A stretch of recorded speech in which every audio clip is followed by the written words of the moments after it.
जय राधा माधव कुंज विहारी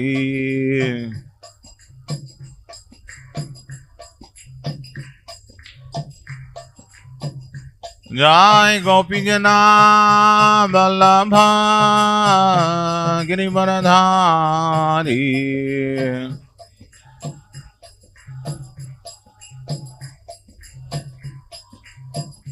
जय गोपी जना वल्लभ गिरिवरधारी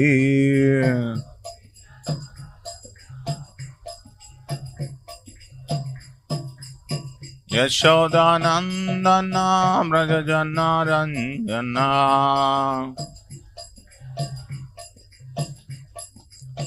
यशोदानंदन व्रज जनारंजना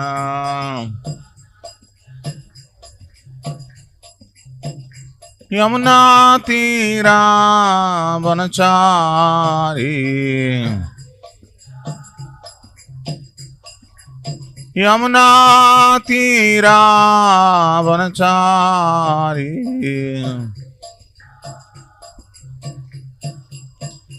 जय राधा माधव कुंज विहारी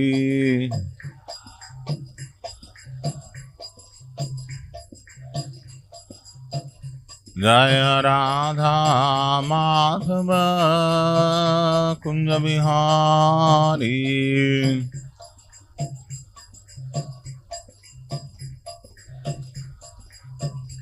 हरे कृष्णा कृष्णा कृष्णा हरे हरे हरे रामा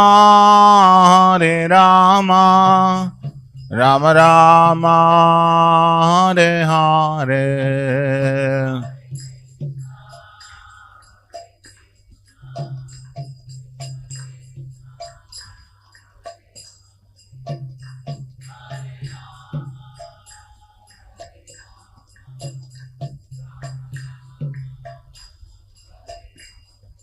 हरे Krishna Krishna Krishna Hare Hare Hare Rama Ram Ram Hare Hare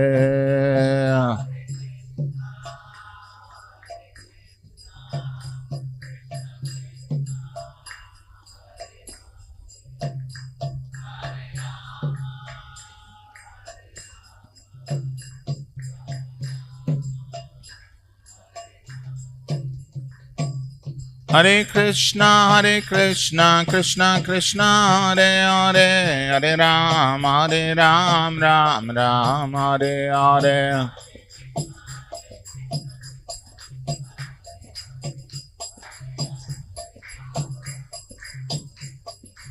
Hare Krishna Krishna Krishna Hare Hare Hare Ram Ram Ram Hare Hare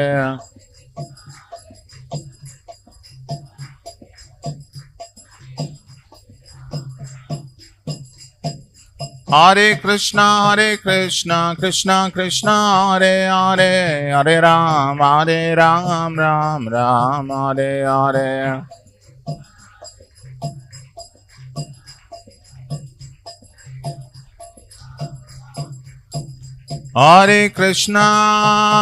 Hare Krishna Krishna Krishna Hare Hare Hare Ram Ram Ram Hare Hare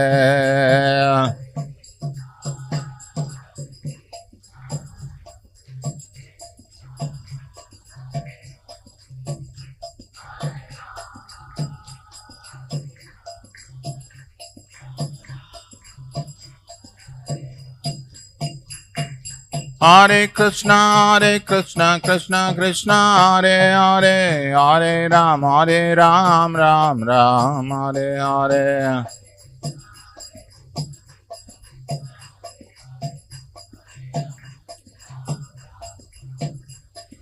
Hare Krishna, Krishna Krishna, Hare Hare, Hare Ram, Ram Ram, Hare Hare.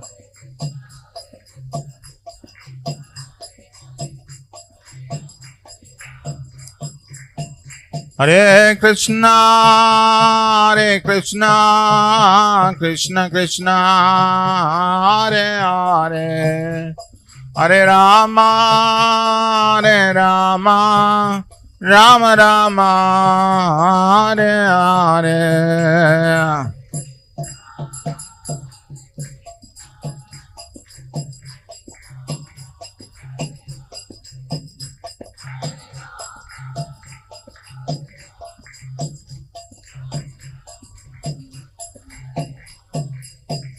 Jaya Radha Madan Mohan Radha Madan Mohan Radhe.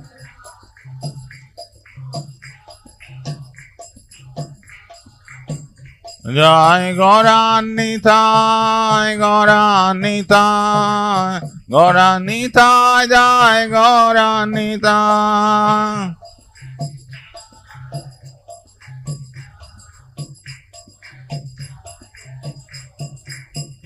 Jaya Jagannatha, Jagannatha, Baladeva, Jaya Subhadra.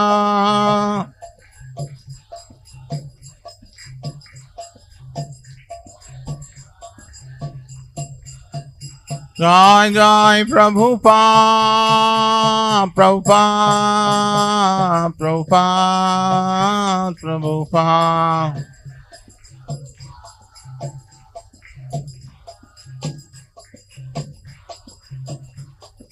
Nitai Gaur Haribol, Haribol, Haribol, Haribol.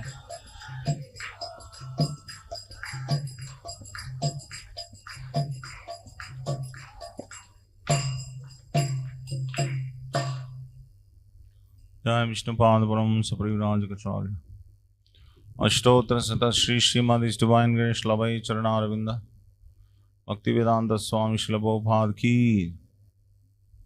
Jai Vishnupad Param Saparivraj Kacharya. Ashtotra Sata Shri Srimad His Divine Grace Bhakti Siddhanta Saraswati Goswami Srila Prabhupada Ki. Jai Ananta Koti Vaishnava Vrinda Ki. Jai Namacharya Shri Haridas Thakur Ki. Jai प्रेम से कहो श्री कृष्ण चैतन्य प्रभु नित्यानंद श्री अद्वैत गदाधर शिवासादि गौर भक्त वृंद की जय। श्री श्री राधा कृष्ण गोप गोपीनाथ श्याम कुंड राधा कुंड गिरि गोवर्धन की। ब्रजभूमि श्री वृंदावन धाम की जय। नवद्वीप श्री मायापुर धाम की जय। पुरुषोत्तम क्षेत्र श्री जगन्नाथपुरी धाम की जय। गंगा माँ यमुना माँ की जय। वंदे देवी तुलसी महारानी की जय। श्री हरि नाम संकीर्तन की जय। Srila Prabhupada Transcendental Book Distribution ki jai. The most merciful Lordship Shri Shri Radha Madan Mohan ji ki jai. The most merciful Lordship Shri Shri Gaunithai ki jai. The most merciful Lordship Shri Shri Jagannath Baladev Subhadra Maharani ki jai. Samaveta Gaura Bhakta Vrinda ki jai. Granthara Srimad Bhagavatam ki jai. Gaur Premanande. All glories to the assembled devotees. All glories to the assembled devotees. All glories to the assembled devotees. All glories, all glories, all glories to Sri Guru and Gauranga, all glories to Srila Prabhupada ki jai.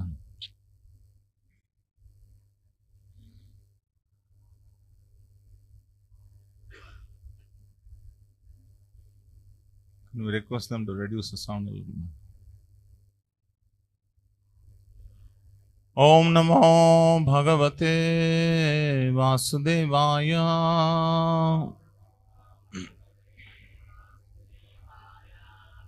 Om Namo Bhagavate Vasudevaya.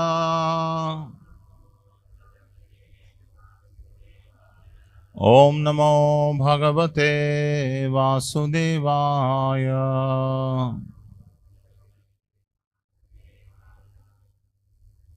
Narayanam Namaskrutyam Naram Shaiva Narottamam Devim Saraswatim Yasam Tato Jayamudiraye Nashtaprayeshu Abhadreshu Nityam Bhagavata Sevaya Bhagavati Uttamasloke Bhaktir Bhavati Naishtiki. Today we are reading from Srimad Bhagavatam, Canto 4, Chapter 15, entitled King Prithu's Appearance and Coronation, text number 4. Jai Shri Shri Gaunithai, Shri Shri Radha Madan Mohan, Shri Shri Jagannath Baladev Subhadra Maharani Ki Jai.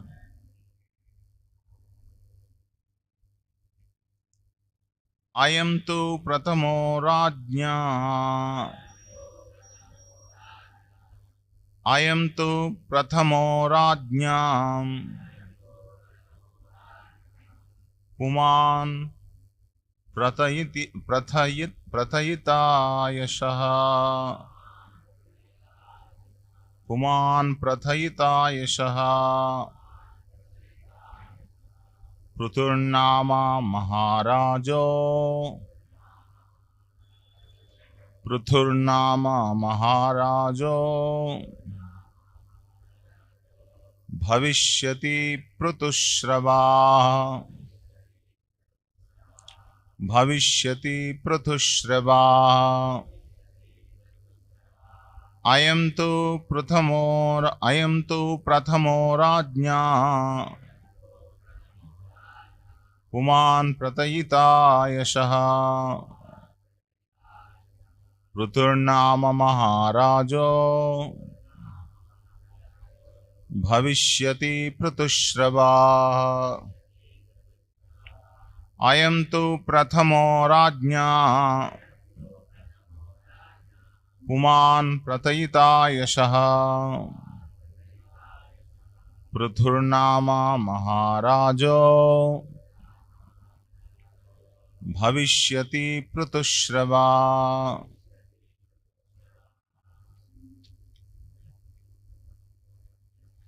Ayam tu prathamo rajnyam. Puman prathayita yashaha. Pruturnama Maharajo. Bhavishyati Prutushravaha. Ayam tu prathamo rajnyam. Puman prathayita yashaha. Pruturnama Maharajo. Bhavishyati Prutushrava. Ayam tu prathamo rajnyam.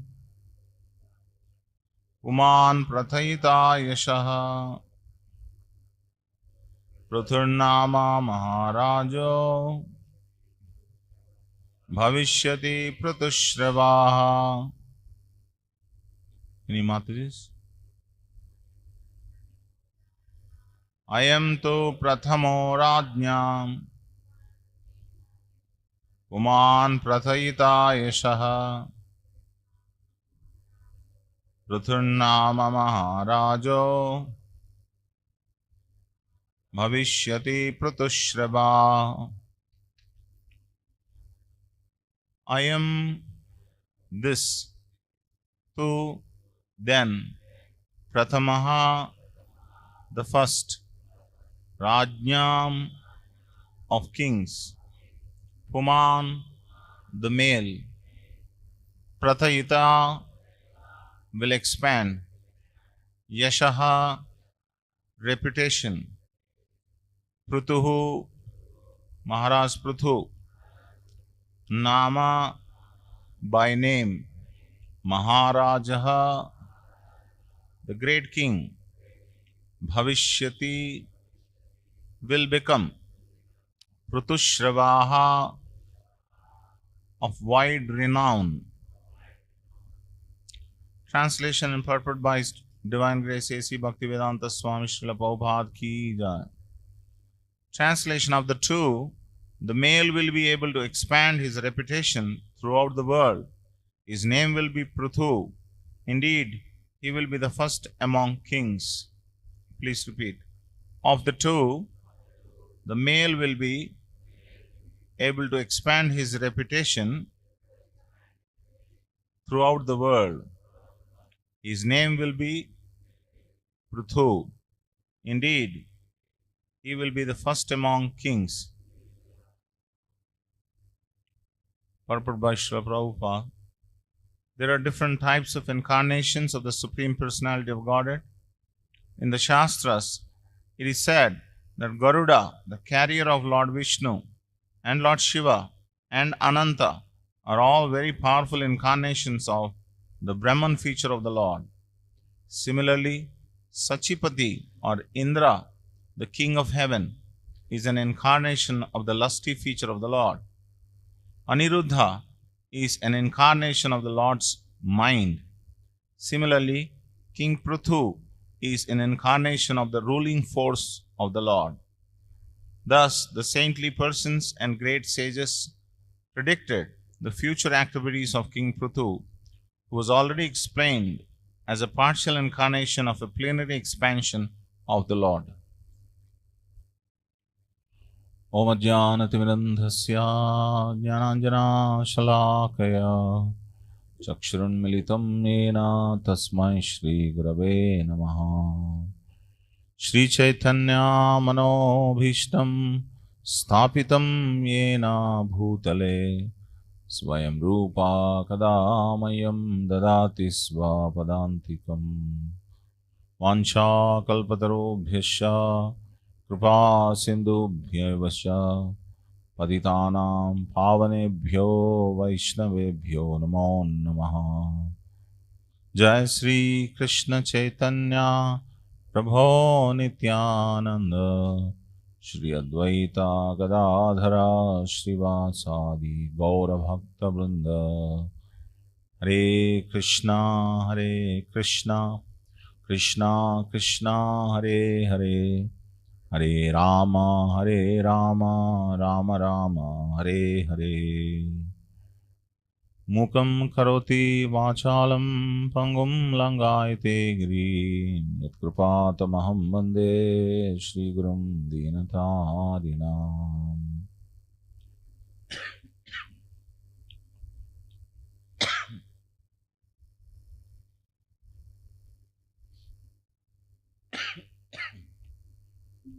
So here, the Brahmanas, they churned the body of King Vena, the dead King Vena, whom they killed because Vena was very unsubmissive to the rules of the scriptures and the suggestions given by the Brahmanas.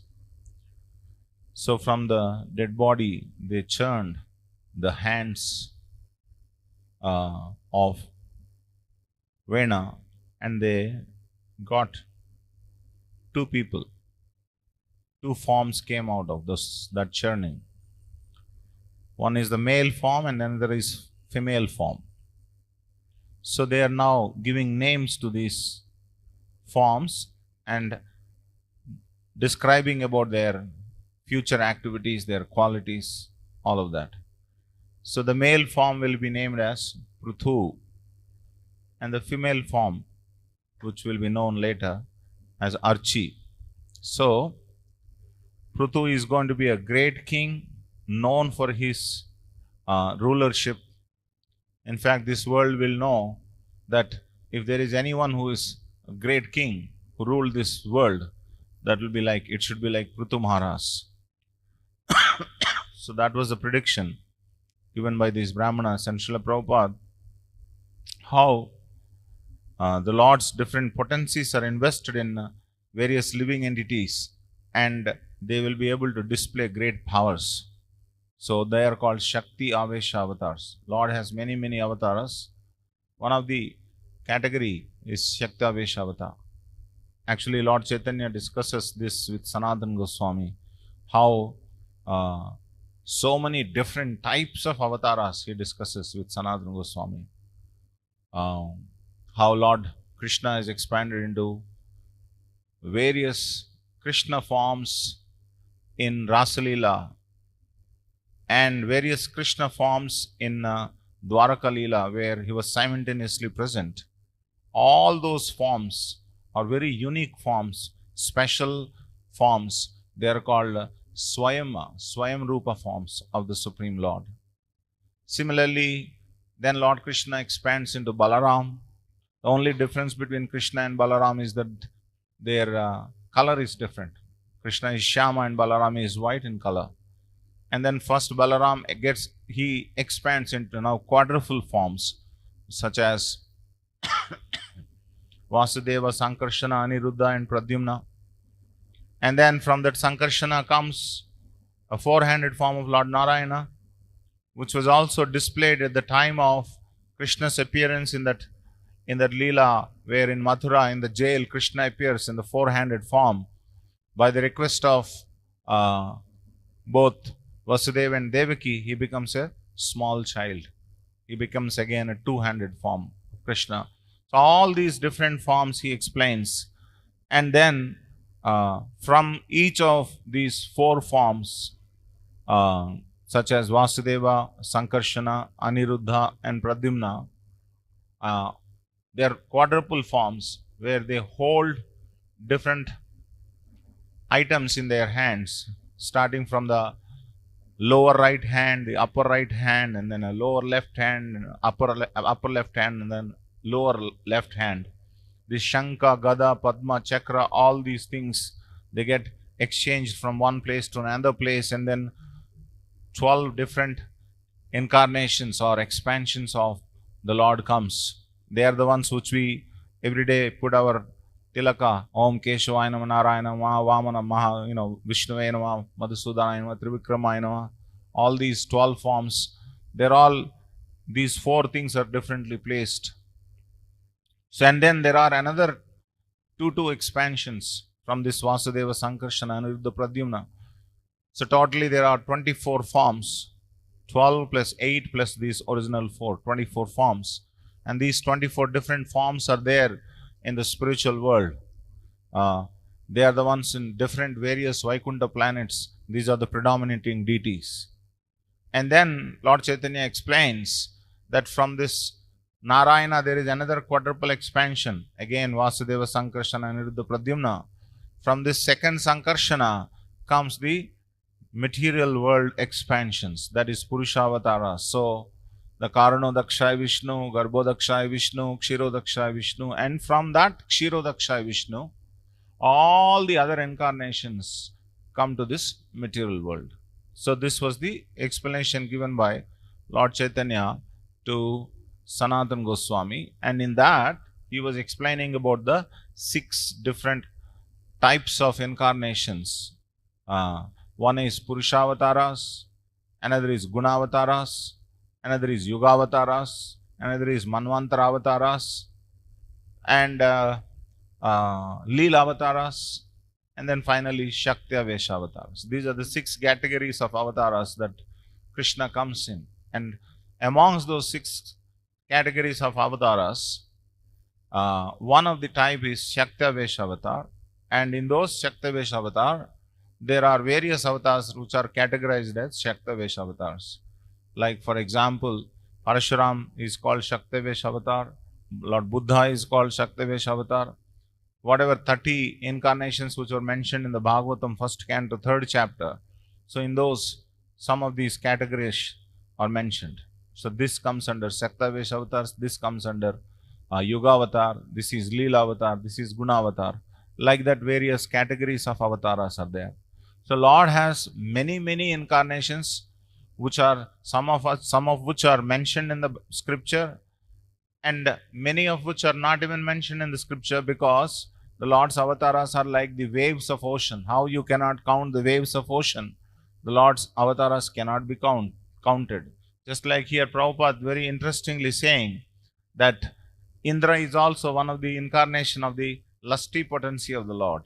Similarly, Garuda, Ananta and Lord Shiva, they are considered as the potency of Brahman Shakti, or the effulgence is manifested in the form of these 3, which is a very interesting information to know. Many of us don't know that Garuda is an incarnation of the Lord. Or Ananta, we know he is an incarnation of the Lord, but Garuda, Lord Shiva is also one of the incarnation, but Garuda is also considered very powerful personality. He is incarnation of the Lord. Similarly, here it is said, Indra is also one of the incarnation. So, we should understand, when it is said his incarnation, these incarnations are not exactly equal to the Lord, because they are Shakti Avesh avatars. They are some living entities who have extraordinary pious credits. Krishna empowers those living entities who have those extraordinary pious credits to do this kind of service. Like, for example, Indra is a very, very pious person. Only then he is given the post of Indra. Sometimes it is said that if there is no sufficiently qualified person in the universal administration, Lord personally comes and takes that position. For example, he becomes Surya sometimes. So we call Surya as Surya Narayana. It's not that every time Surya is Surya Narayana. Sometimes Surya is Surya Narayana. Similarly, sometimes he comes as Indra. Sometimes when there is no qualified Brahma, he comes as Brahmaji. Brahmaji is generally a living entity. So like this, various incarnations Lord takes. And in this case, in this particular verse, it is said, this Pruthu is one of the incarnation of the ruling power of the Supreme Personality of Godhead. Just like Narada is a devotional potency of incarnation of the devotional potency of the Lord. Similarly, Vyasadeva is called literary incarnation of the Lord. Similarly, the ruling power is manifested in the form of Prithu Maharaj. So, he is called as Maharaja. Maharaja means a great powerful king. So, today we are going to discuss what is the greatness of a king. When someone can be considered as a great king? What is the purpose of having ruling power? It's very difficult to rule without a reference point. The modern ruling has become such a difficult thing because there is no ruling manual. What is the ruling manual in the present day world? The mandate of, or the whimsical desires of the general people in general, which keep changing, which will be transformed into what you call that, election memorandum. What is that? Election agenda, manifesto. Election manifesto. Election manifesto is the reference point for the present day rulers to rule. And if they don't follow that election manifesto, they will be dethroned. So just see how that election manifesto changes from one party to another party, from one state to another state, or one country to another country, which is not a constant thing to rule. That is why even if great personalities like Yudhishthira or Pruthu or even Lord Rama comes, and if he has to rule, he won't be able to rule because the people's desires keep changing. So it's very difficult to rule the people who are uncontrolled in their senses, who are not ready to submit to our rule. So that is why always ruling means, or leadership means, there must be a reference point. What is the reference point? Scripture is the reference point. So, scriptures, rules are told by the Brahmanas, and the Kshatriya must follow those rules and administer rulership, administer all the necessities for people in general. Both spiritual as well as material necessities have to be given to the people by the executors of these rules and regulations of the scripture. The proponents of the rules and regulations are the Brahmanas, and the executors are the Kshatriyas.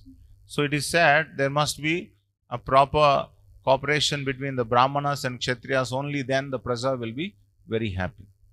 If the Brahmanas are not there, the people cannot be happy. If Brahmanas are there but Kshatriyas are not there, people cannot be happy. So that is why you'll always find Lord incarnates mostly in Kshatriya class. Less in Brahmana class, but more in Kshatriya class, you'll find. Because it's important to rule properly. So what is the result of a proper rulership? People will advance both materially as well as spiritually. If a proper king is ruling according to the scriptural injunctions, everybody will be happy. They are not happy because they are materially prosperous. They are happy because they are spiritually content, materially they have sufficient. That is actually proper rulership. We don't need more than necessary. Today the present society is geared up for getting more than necessary. Atyahara is going on. Material advancement means increasing the fever, as Prabhupada said. Fever you try to increase. If it should be maintained, it should not be too low, it should not be too high. Prabhupada said, if you measure your temperature, the temperature should be 98.4. If it is less than that, there will be a problem in the body. If it is more than that, there will be a problem in the body. So there must be a balance. So similarly, material prosperity is something like that. If it is too less, people will suffer. If it is too more, people will suffer. So it should be balanced. And it should be balanced with what? It should be balanced with spiritual culture. So what follows? Spiritual advancement, if we do, material advancement will automatically follow. So we don't have to separately endeavor for material advancement, because spiritual advancement will bring sufficient material advancement also. Prabhupada said, material advancement always follows spiritual advancement. So all that is required in this world is spiritual advancement. That is why Srila Prabhupada, when he approached Bhaktisiddhanta and said that, in this country, first time when he met him in 1922, in this country, how can we establish Krishna consciousness and preach Krishna consciousness when we are ruled by the foreigners who do not have any culture? And Prabhupada's answer was that there is no need of any social change. The only change that is required in this world is Krishna consciousness. This world cannot wait for social change to become Krishna conscious. That means there is nothing, that you have to do, pre-do than Krishna consciousness. No material adjustment is required to propagate Krishna consciousness. The only thing that is lacking is spiritual culture, spiritual advancement that is what is lacking. So if we bring in that spiritual advancement, automatically everything will fall in place. Just like you put the horse in front, tie the cart to the horse, then horse moves and the cart also will move. You don't have to separately move the cart. Similarly, we are all very much, we hear this very much, but when it comes to application, we want to only improve our material condition. We don't want to improve our spiritual condition. We are afraid. If we improve our spiritual condition, what will happen to my material life? It's a very genuine fear. When Arjuna expressed this fear, what to speak of us? Arjuna said to Krishna, my dear Krishna, you are telling to follow this yoga system. But if I follow this yoga system and if I become failure or unsuccessful, will I not be destroyed like a riven cloud? Neither I am materially prosperous nor I am spiritually successful. What will happen to me? So Krishna gave a beautiful assurance to Arjuna. He said, whatever advancement that you make in the spiritual culture, it will not be diminished. Even if it is little bit, swalpam apyasya dharmasya trayate mahato bhayat. So whatever little advancement, it cannot be taken away. It cannot be exhausted by anything in this world. This we must fully be convinced about. We should not have any fear in executing devotional service, because whatever advancement we make, it may be covered, but it cannot be exhausted. It can be covered by offenses and this and that, but it cannot be exhausted. So, So the point I'm making is that the spiritual advancement will always set everything right. There is no need of special material advancement. Material advancement means whatever you make, there'll always be a problem or the other. And no one will say, give up material advancement. That is the funny thing about this world. They will not say that you advance spiritually, material advancement will follow. Nobody will give such assurance except acharyas. It is something like this. Someone is carrying a big burden on his head. So when he is carrying, his head is aching. So somebody who was coming on the way, he complained to him, my head is aching, such a big burden is there and I have to carry this. So that person said, hey, don't become foolish. Shift it on your shoulder, he said. So he shifted it to the shoulder. After some time, he moved further. Then now the shoulder started paining. Then another person came and said, he asked him, my shoulder is paining. And he said, shift it to the other shoulder. Then he shifted to the other shoulder. So like that, different people were suggesting him how to move the burden from head to the shoulder to this and then to the backpack and whatever that you have, every part of the body you are carrying the burden. Nobody was telling. Open that and see what is there. And then one wise man asked him, why are you carrying such a big burden? Why don't you see whether it is really worthy of carrying or not? So he opened that and he saw there are only mud and stones in that, which he originally thought that there are rubies and gold and all these things are there, he thought. But actually what was there in that is just mud and stones. He just threw it off and then started walking very happily. It may seem like a silly story, but this is exactly what is happening to all of us. We have been given bigger and bigger burdens to carry and nobody is telling us what is there in that. So there is no need to carry any big burden. In fact, Narottam Das Thakur was given 1 rupee coin. So he placed it on his head and he felt the heaviness of the head after placing that 1 rupee coin. So he ran to that man and gave back to the coin. Sir, your 1 rupee is very heavy. How you are carrying such big money, I cannot understand, he said. Just imagine the consciousness of Narottam Das Thakur. He was not able to bear 1 rupee's burden.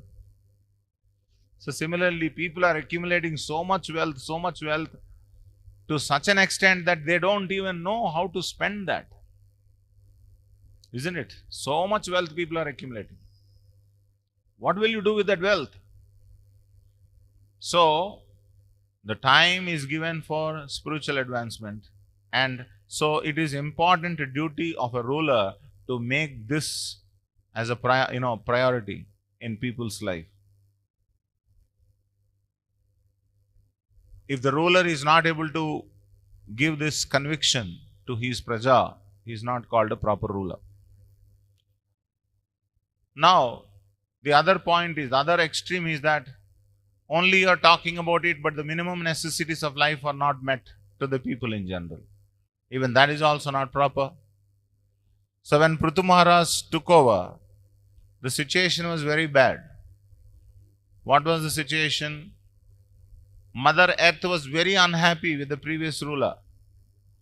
The previous ruler was Vena. He was a big thief and he was only encouraging thieves. So there was no proper resources. She was not supplying proper resources. So everybody is unhappy. They didn't have sufficient to eat. So what to speak of, doing any spiritual things. So the first thing Prithu Maharaj did was that he actually commanded and demanded from Mother Earth to give sufficiently to all the praja, so that everyone will have sufficient to eat and maintain their body, and then they can only do spiritual duties after that. So it is important for us to know, sometimes in extreme enthusiasm or over enthusiasm, we tend to preach to people, don't worry too much about your body, don't worry about your health, don't worry about this, don't worry about that, you just simply chant Hare Krishna, everything will be all right. First of all, you don't have that realization. and you are trying to give that realization to others, so-called realization, this person will be thinking, I am suffering and this man is saying, chant Hare Krishna, everything will be fine. If you are in the role of a leader and you don't give sufficient necessities to your praja, and simply for the sake of saying chant Hare Krishna, everything will be fine, it's a crime. You have to give them sufficient facilities and then give sufficient facility for spiritual advancement. Both have to be given. This is good leadership. So we can clearly see that in Pruthumara's rule. He is a good leader because he took care of the people's minimum necessities, and he has also conducted many sacrifices. In fact, he was conducting 100 sacrifices. So 99 sacrifices he has conducted. When he was conducting the 100th sacrifice, Indra came and stole the horse. He was afraid.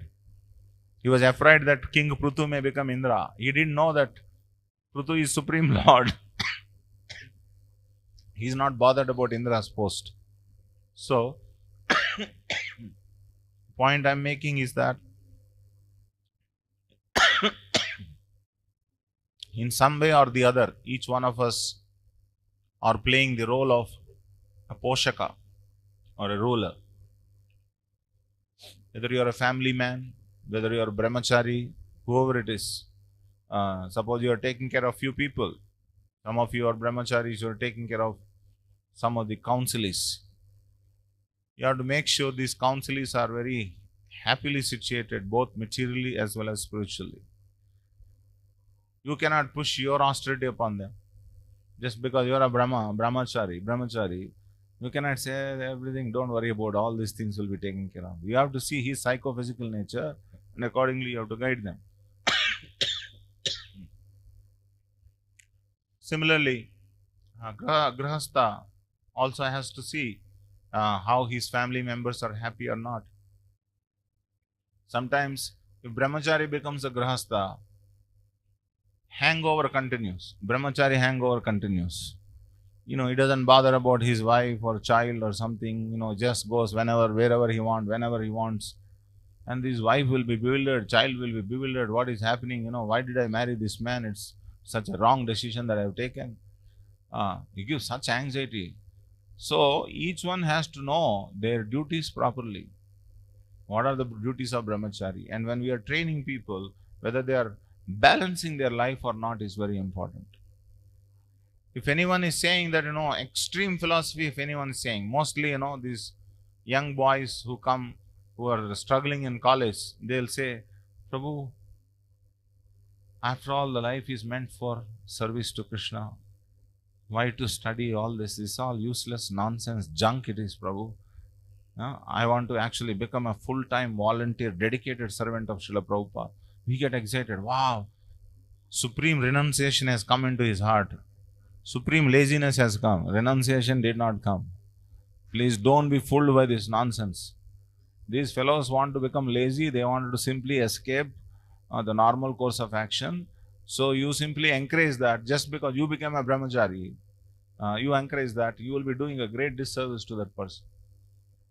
You should see whether this realization is coming out of knowledge or out of laziness. Mostly this kind of so-called expressions come from out of laziness, not because of knowledge. One has to go through one's duties properly. One has to conduct duties properly. There is a great power in conducting one's duties properly. Even though it is very difficult, as Prabhupada said that Matra Sparshaastu Kaunteya Sitoshna Sukha Dukkada Agamapayino Anityas Tam Stitikshasva Bharata. There is some trouble in conducting the duties. But Amrutattvaya Kalpate, if you actually conduct those duties, you will attain Amrutatva. Similarly, each one of us, we have to conduct our duties at different stages. What are our duties? That has to be reminded to us by our superiors. So when you are fortunate enough to have such a balanced superior in your life who reminds you to do your duties nicely, you are a very fortunate man. Then life will be conducted smoothly. That person can become a brahmachari, grahastha, vanaprastha, sannyas, brahmachari, naishtik brahmachari, sannyas, it doesn't matter. Whichever path he takes, it doesn't matter. But we must come to renunciation based on attraction for Krishna and based on knowledge of the ghastly nature of this material world, not because we are fearful of duties. That is not very good at all. So, why I am saying, because if you are a ruler, or if you are a counselor, or if you are a teacher, if you are a spiritual master, if you are a father, you must make sure that these things are properly administered in the lives of the dependents. Then such a person is a good ruler. He is a good representative of Prithu Maharaj. Otherwise, he will mess up the life of that person. So Prithu Maharaj, you can imagine Prithu Maharaj did this in such a mass scale. To everyone felt that Prithu Maharaj is his father. You know how difficult it is? 10 people you are carrying, every other fellow will be complaining, you are not giving me sufficient time. Agreed? Everybody experienced, you all agree? Why? Because you are not so personal. We have such impersonal tendencies. Because of those impersonal tendencies, people don't feel personalism with us. But imagine a person like Prithu Maharaj or Parikshit Maharaj, they have ruled the kingdom in such a manner that these millions of people, each one of them, they felt personal relationship with the king because of their devotion towards Krishna. So the actual rulership will come when you are devoted to Krishna. Ambarish Maharaj, Swayambhuva Manu, Parikshit Maharaj, Yudhishthira Maharaj, such great personalities. Lord Ramachandra, they are the celebrated kings because they are all great devotees of the Lord. And because of their devotion, they gave the feeling, they gave all the necessities of life to people, both spiritual and material necessities, and people felt that they are cared, truly cared by the king.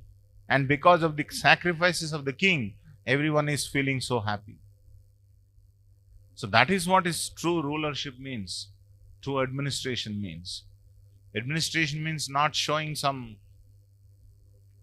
power and then unnecessarily punishing people and hiring and firing. Our modern administration, ISKCON administration, is hiring and firing only. This is what is our administration that we know. As long as that fellow does good, like a company we work, we don't have any feelings toward that person. If you don't have feelings, what we do is hire, fire, hire, fire, hire, fire. We are task-oriented people. We are all taskmasters. Today, who is a good administrator? A taskmaster is considered to be a good administrator. But who is a good administrator? One who can make his dependents feel cared by is actually a good administrator.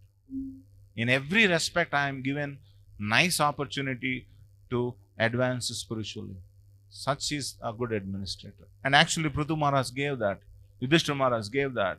Parikshit Maharaj gave that. So that is why they are called good administrators. So each one of us will get our chance to administer nicely. And if we don't know the principle of administration, we will mess up our own life and we'll always be doing firefighting, firefighting, firefighting. This is what we experience in our meetings also. We have so many excessive, list of problems that are there in the society, and we seldom discuss about how Bhagavatam class is nice, how devotees are very happily chanting and dancing in the kirtan. These things are less discussed, but problems are discussed more. Our Murali Krishna Prabhu, some time back, he asked me, Prabhuji, how GBC meetings are like? Is it like Naimisharanya sages sitting together? I thought, no, I should not spoil this man.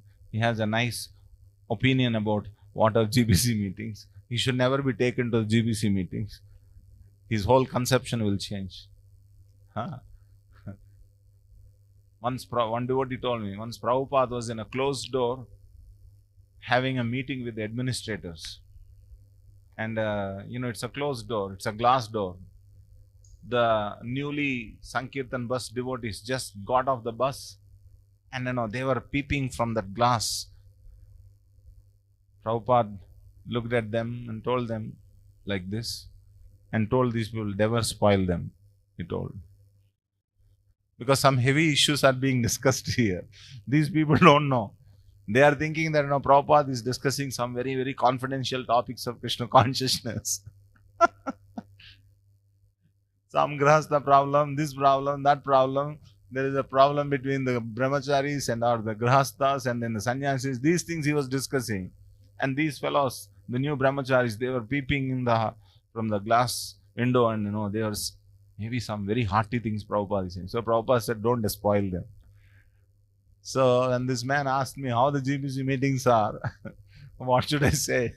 Is it like sages of Naimisharanya sitting together and discussing Bhagavatam? No, Baba, not at all. Not at all. It is totally different experience. It is like a mini assembly of the present day assembly. It is. Why did we get to that stage? Because if we don't know the proper principles of management, always spiritual principles must be in the forefront.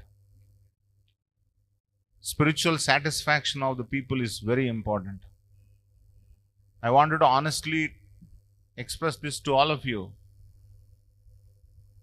We should not have separate organizational goals for the sake of organization.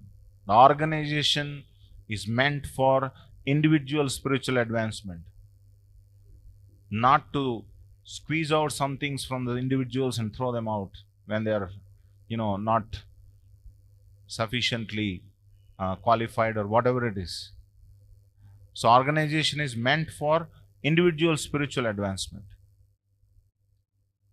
Individuals are not scapegoats for the advancement of the organization or the material advancement of the organization. When you say organizational advancement, what is organizational advancement? It can only be material.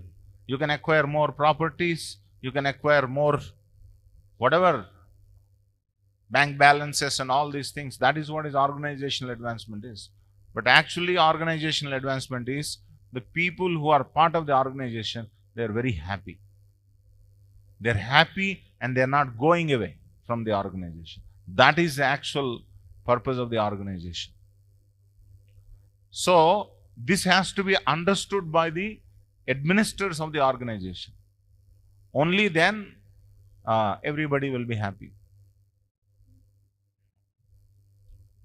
But on the contrary, what we have is, ठीक है कितना करता है करने दो, उसके बाद त्यक्त्वा स्वधर्मम चरणाम्बुजम हरेर भजन न पक्को दपते ततो यदि यत्र कवा भद्रम उबूदमुस्सकिम कोवार्धमाप्तो भजदाम स्वधर्मतः. It is the most misapplied, abused verse in our ISKCON, I would say. Why? Because I'm speaking openly. I know it is recorded, but I felt that it's not that whatever we can squeeze out from this man, squeeze out, and later on if he wants to go away, let him go away, doesn't matter, because at least he has done some service. That's not a very good outlook of an organization. We should make sure, we should take a vow that nobody should move away from this organization.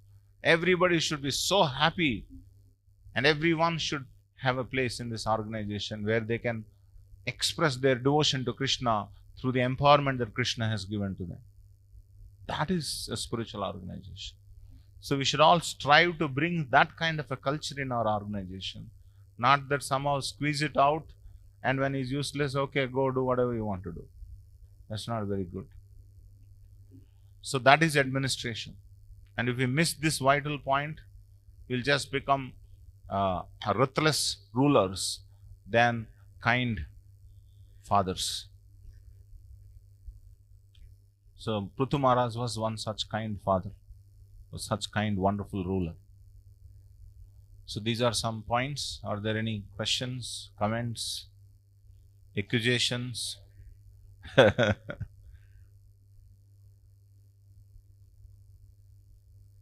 Yes. Wait for the mic, please.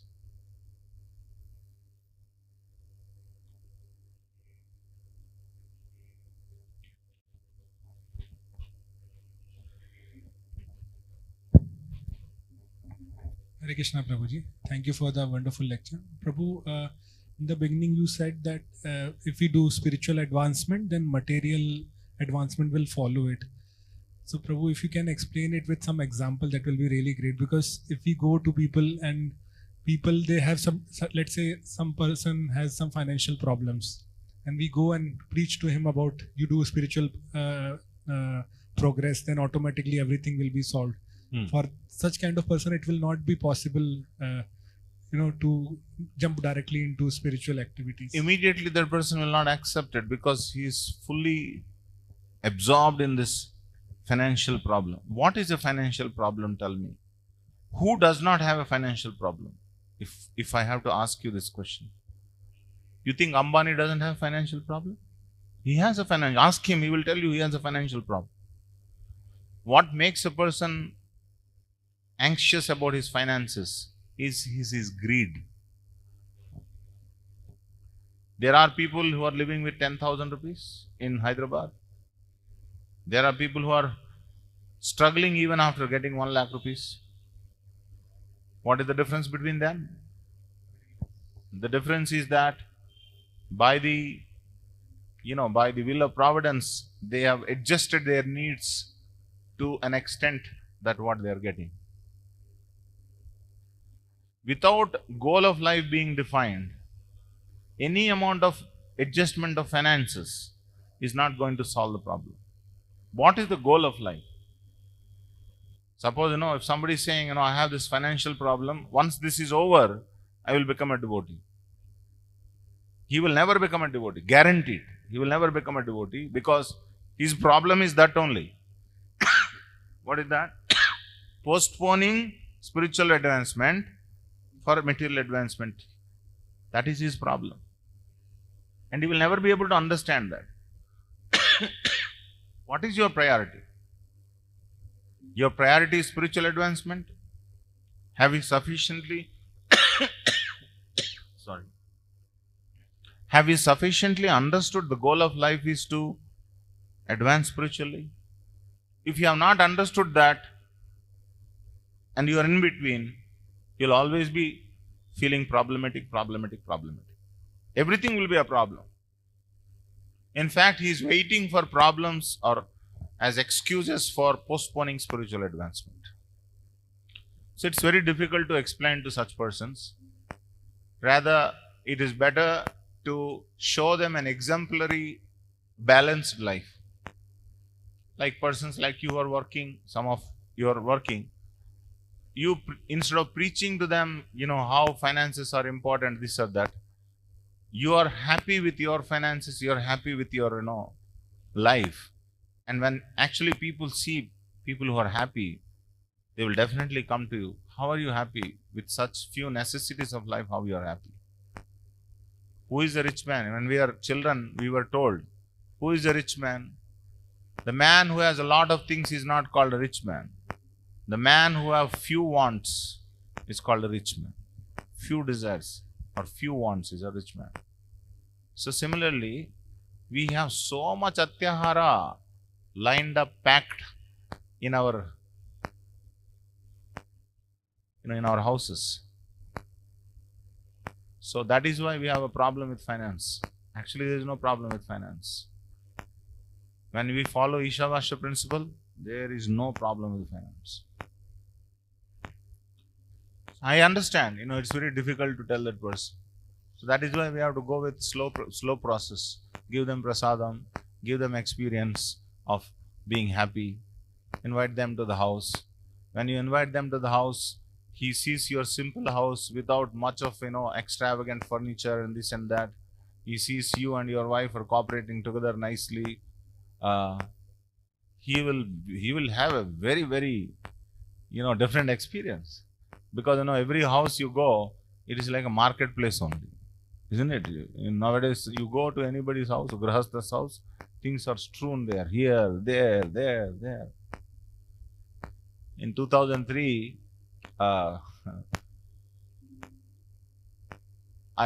2004 it was. In 2004, in Vrindavan, Govardhan, I was fortunate to meet His Holiness Jayadvaita Maharaj. If you know Jayadvaita Maharaj, the original editor of Back to God magazine, very senior disciple of Prabhupada. He visited our temple a few times. So when we crossed each other, I folded my hands and with a big smiling face, I said, Hare Krishna Maharaj, when are you coming next to Hyderabad? I said. Maharaj held my two hands like this. You're temple president? Yes, Maharaj. You're married? Yes, Maharaj. How are you smiling? He said.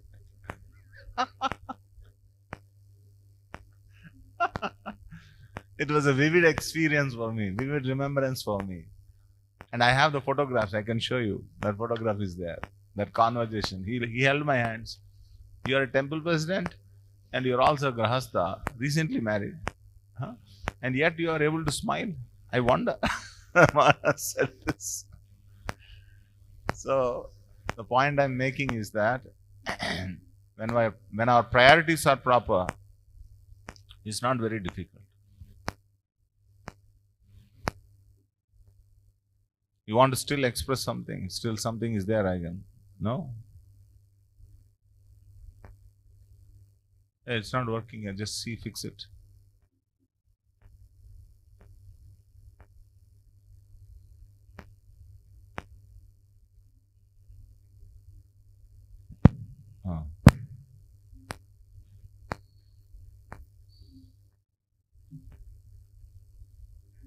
Okay. Okay. Yes.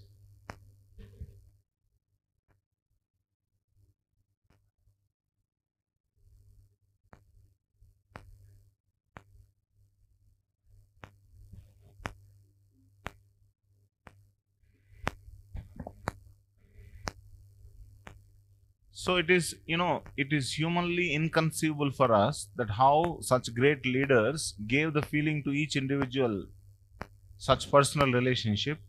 It is only possible because of their pure devotion towards Krishna. Because Krishna is there in the heart of everyone. He gave such a feeling that this person cares for you.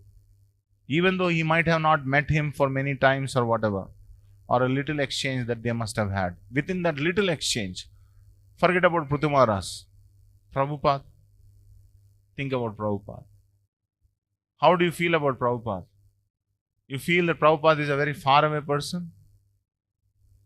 Thousands of people Prabhupada met. Everyone felt that feeling that Prabhupada is only there for me. That Michael Grant, first time when we met Prabhupada in Bowery, Lower East Side Bowery, he writes, Mukunda Maharaj, his name is Mukunda Maharaj, he writes, when I first time saw Swamiji, I felt that he has all his time in the world only for me. He got the feeling when he met Prabhupada. And in fact, anyone who met Prabhupada got that feeling. So it is the purity of a man makes the other person feel touched in the heart. All these material techniques, leadership techniques you will find, be an empathetic listener. Wide open your eyes when the other person is speaking. All these techniques are useless techniques, to be honest with you. The actual technique is that you should be pure, well-wishing natured.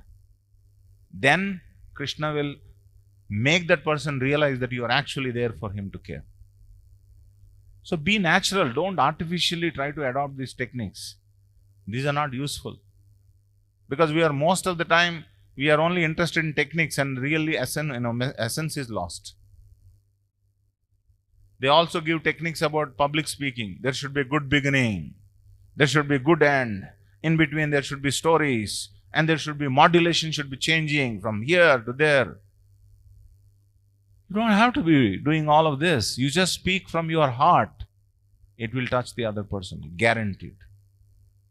So instead of actually teaching, training people like that, we are trying to adopt the Western techniques and then try to, unnecessarily, make it very complex.